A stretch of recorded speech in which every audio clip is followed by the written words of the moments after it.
I call this next poem Flowers and Friends.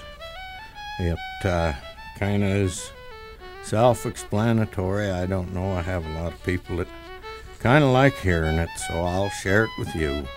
Flowers and Friends. It was a bad year for hay.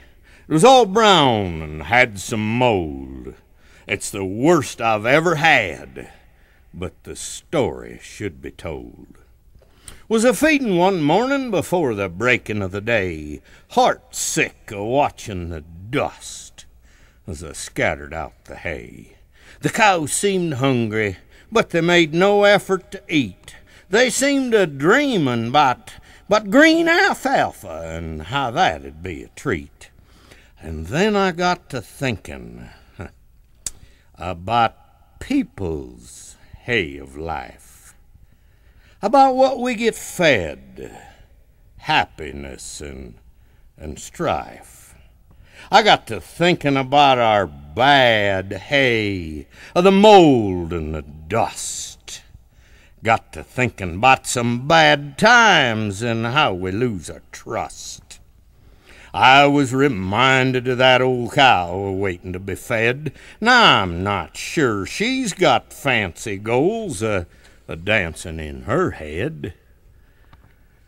And of how we too must accept what we get fed each day, to listen to God's grace and guidance to help us along the way. Then as the sun lights up the beginning of this day, I see a trace of bright blue buried in the hay. I gently move the stems and leaves so better I can see, and in the hay are 3 dried flowers that God hid there for me. I picked them up. They are so delicate, so small. They seem so wonderful, so special, and they mean nothing to anyone else at all.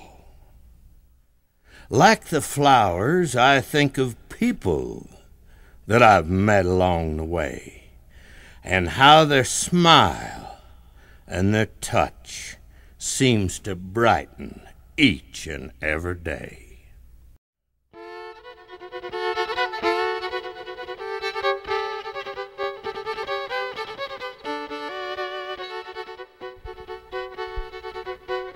This next poem is a story about a horse I drew when I was riding rodeo a good number of years ago. It's called Old Red. Climbed up on the shooting strap, my rigging on, thinking about the last rodeo and the money I'd won. Drawed Old Red, he was quite a horse. Throwed ever cowboy that ever mounted him, of course. Now Old Red had a yellow mane and tail, and if I couldn't ride him, it'd surely mean I'd fail. I got settled in, prayed to my God. I kept my eyes on his withers, I gave my head the nod. The gate flew open, I got him spurred on that first jump. He spun and turned back. Man, that pony could hump. I held on. I kept my free hand high in the air. He bucked and he lunged, my head a-spinning. I just didn't care. He was hard to ride, and I waited for the whistle to sound, a-hoping it'd be soon, so I wouldn't have to hit the ground.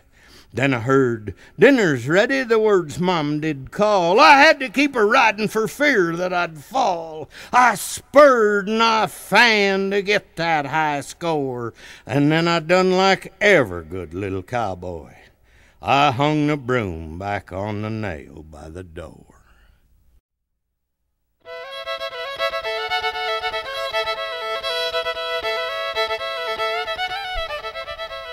Well, I'm sure that most of you ranchers have all had a family milk cow, and so did I. And this is a story about old Bess. Headed to the barn with a bucket in my hand, never a dream old Bess wouldn't stand. On this beautiful day just 'fore light, old Bess was planning the darndest fight.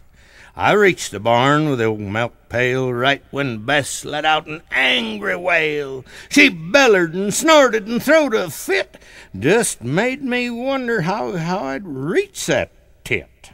Well, I tied her head over and one leg back. I grabbed the milk stool and gave her a smack. She jumped over sideways, nimble as can be, then right back to me on my foot, don't you see? Now I jumped and I swore, oh, my foot just a-throbbing. I looked at old Bess, her head was a-bobbing. I soothed and I quieted, much as I could, the stupid dumb cow, if she just understood. I dreamed of the bucket, oh, with milk it'd be full. I reached for the handles, my God, it's the bull! But from this story, with all of its fright, I learned, don't try to milk before daylight.